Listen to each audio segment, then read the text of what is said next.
Oil వేసుకోవాలి, కొంచెం పసుపు వేసుకొని ఎగ్స్ ఫ్రై చేసుకోవాలి.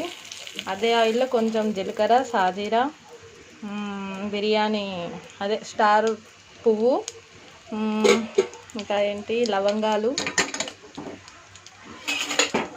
దాల్చిన చెక్క, లవంగాలు, ఇలాచి, ఆకు, తర్వాత వెల్లుల్లి వేసుకోవాలి.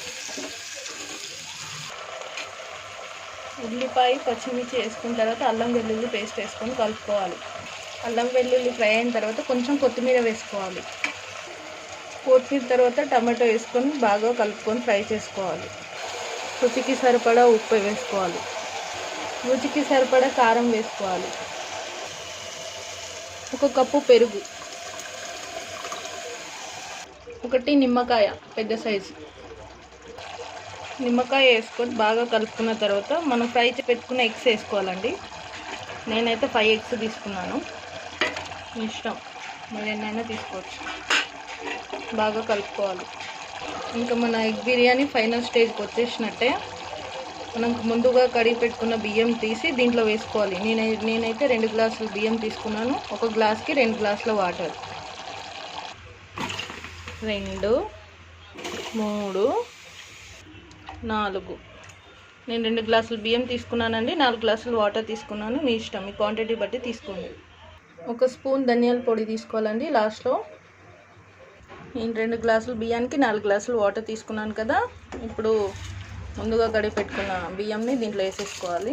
మంచిగా కలుపుకోవాలి. అంతా కలిసేటట్టు కలిపేసాను.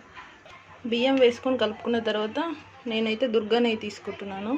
కాస్త నెయ్యి కూడా వేసుకుంటే బాగుంటుంది ఫ్లేవర్ పైన. ఉప్పు సరిపోయిందో లేదో ఇప్పుడే చూసుకోండి. మళ్ళీ రైస్ అయిపోయిన తర్వాత వేయలేము కాబట్టి ఇప్పుడే చూసుకొని ఒకసారి కలిపేసుకొని టేస్ట్ చేసి అవసరమైతే వేసుకోండి, లేదా లేదు మీ ఇష్టం. నాకు మట్టుకు సరిపోయింది. మీడియం ఫ్లేమ్లో పెట్టుకొని ఒక 10 మినిట్స్ ఉడికించుకుంటే మూత పెట్టుకొని ఎగ్ బిర్యానీ రెడీ అయిపోతుంది. నేనైతే నా స్టైల్లో సింపుల్గా ఇలాగే చేసుకుంటాను. మీ ఇష్టం, మీకు నచ్చినట్టు చేసుకోండి. నేను మొత్తం త్వరగా సింపుల్గా అయిపోవాలి, అర్జెంటుగా టైం లేదు అనుకుంటే మట్టుకు ఇట్లా చేసుకుంటే జల్దీ అయిపోతుంది. ఓకేనా? Bye friends. లాస్ట్లో చూపిస్తా ఫినిషింగ్. అది ఆపమ్మా, ఒకసారి మీట్లో పెట్టు. హాయ్ ఫ్రెండ్స్, చూసారు కదా మన ఎగ్ బిర్యానీ రెడీ అయిపోయింది. టేస్ట్ చేసి ఎలా ఉందో చెప్తా.